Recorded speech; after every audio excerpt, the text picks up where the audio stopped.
All right, here we are at step 6.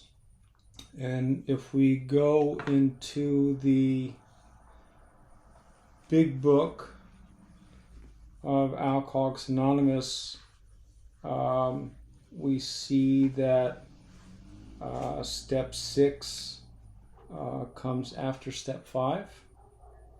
You have to look at the big book to figure that out. Otherwise, it's going to be really confusing. But more specifically,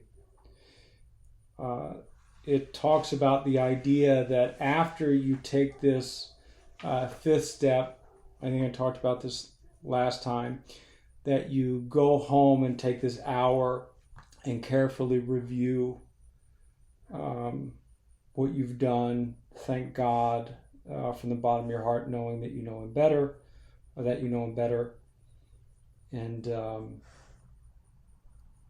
carefully review what you've done so far. And it talks about this idea of kind of building this this structure for which you're going to walk. And so they're talking about an arch. Are the stones properly in place?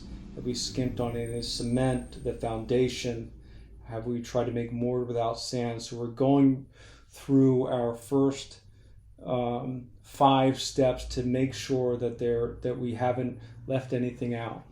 And if we have decided that we have not, then we are ready to take step 6, which is that, I don't know why that came out of focus, that we were entirely ready to have God remove all these defects of character. And one thing of note, if we look in the original manuscript, there are some notes, and Bill's first version of this was, we're entirely willing that God remove all these defects of character. And there was an adjustment that somebody took out willing and put ready, and that, and took out that and to have. And then there was another note that was not taken, where it said, wouldn't anxious express greater humility? And I take that to mean, because of where the arrow is that would have read, were anxiously ready or willing that God remove all these defects of character. And I guess the thought was, wouldn't that show greater humility? But that was not taken. So it is a different version than was first written. And if we go into Bill's story, when he tells us about his 6th step in this one sentence, as I've read before, I ruthlessly faced my sins and became willing to have my newfound friend, capital F, meaning God, take them away root and branch. I've not had a drink since. So that's actually 6th and 7th step. We're going to focus on 6 today. So the 6th step really is about willingness and honesty. And there are some interchangeable words here that become used in both this step, the next step, and in the books. So the word sin is used, defect, shortcomings, but really what we're talking about is what has come about from steps 4 and 5. What has been highlighted, or what has been brought about, what's been brought to light as to my part in these patterns of behavior, what I've been doing in my life to cope with life. And now, on the surface, it may say, well, yeah, of course, I want these things that are dragging me down, I want them gone. But I would recommend to take a beat there, because some of these things one, some of these things are kind of primal. Some of these things are embedded. They're instinctual in us. And so just letting them go is not so easy. Some of these things we put in place because of survival. We've taken them on because we've had to, but they have surpassed their time. They've gone beyond their intended purpose. But the reason we picked them up was for a need. And they got us through something that without them we may not have made it. So just this idea of course I'm willing to put down what's hurting me, we should know by now it's not so easy, because alcohol wasn't that easy to put down. And so really the key here is willingness. I'm willing to have these things be removed. And another part, and I'll talk about this more as we talk about 7, but we're entirely ready to have God remove these. Nowhere in any literature does it talk about me working on my defects. Nowhere does it talk about me working on these issues. In this step, it talks about me becoming willing to have them removed. And then in the next step, it's going to talk about asking them to be removed. Nowhere does it talk about me working on procrastination, working on anger, working on lust, working on guilt, shame, whatever it is. I don't work on these things. That's not, if I could do it, I would have done it.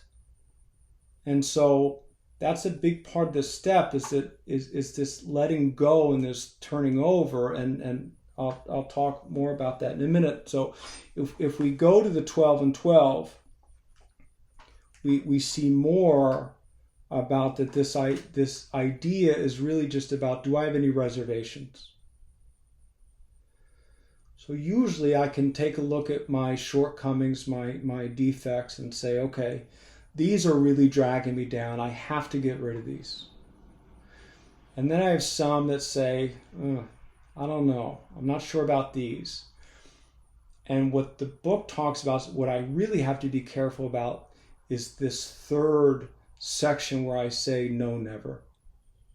I am unwilling to give this up. I will not give this up. That's the danger. And they use harsher language than that. But I do want to read a part of this where it says, and we talk about, I said this instinct, it is nowhere evident, at least in this life, that our Creator expects us to fully eliminate our instinctual drives. Nowhere on record that God has completely removed from any human being all his natural drives. Since most of us are born with an abundance of natural desires, it isn't strange that we often let these far exceed their intended purpose. Right? To me, that's the best definition of what these defects are, these natural drives beyond their intended purpose. And for further definition, they drive us blindly, or willfully demand that they supply us with more satisfactions or pleasures than are possible, or do us. That is the point that we depart from the degree of perfection that God wishes for us here on earth. We're departing from God when we live in these defects of character. That is the measure of our character defects, and they use the word sin here as well. And so it becomes this exercise in willingness of, am I willing to become in alignment with my Creator? Am I willing to let these things go that I once thought were helpful, but now I see are getting in my way? And there's this beautiful line in here where it talks about, it's the difference between striving for a self-determined objective and for the perfect objective, which is of God. So that's what this step is talking about. Am I willing to stop this striving for this self-determined objective? Am I willing to stop trying to live this life on my terms and make life fit my parameters? And all these shortcuts I've come up with, all these ways that I've found out, I've circumnavigated nature, and I know how to make myself feel better right now. All these ways I found to get through, to get around, to get over. Am I willing to put all that down for the perfect objective, which is God? That's what this step is asking me to do. Now, at the end, they do use some pretty good language, which tells us why this is very important, where it says, delay is dangerous and rebellion may be fatal. This is the exact point at which we abandon limited objectives and move towards God's will for us. This is the exact point at which we abandon our limited, my limited, petty little ways of getting better and move towards God's perfect will. So now I am making good on that third step decision. Now I'm putting that into action and putting away my little, so limited, my ideas are so limited, they're so elementary and pedestrian and juvenile. Of course I know how to feel better. Of course I know how to make this go away right now. And it works for about, depending on what it is, 30 seconds. And then everything is worse. It's worse than it was in the beginning. And then I think I'll never do that again. And then inside of an hour, I'm thinking, why did I decide I'll never do that again? That was so great. And then there I am again, using my natural instincts for my perverse pleasures. And so this step is just asking me, am I willing to put that down? Look,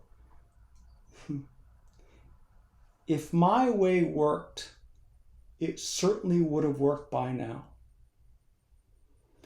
I think I'm 52. I'm 51 or 52. I'm far too old.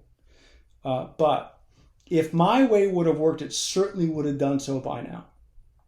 And it never has. It's never, ever worked.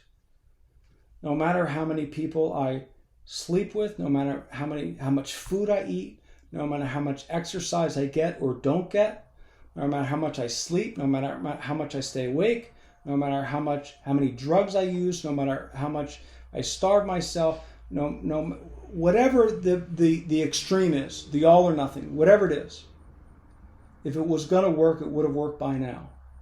And it's only made things worse. Why? Because I have this limited perspective.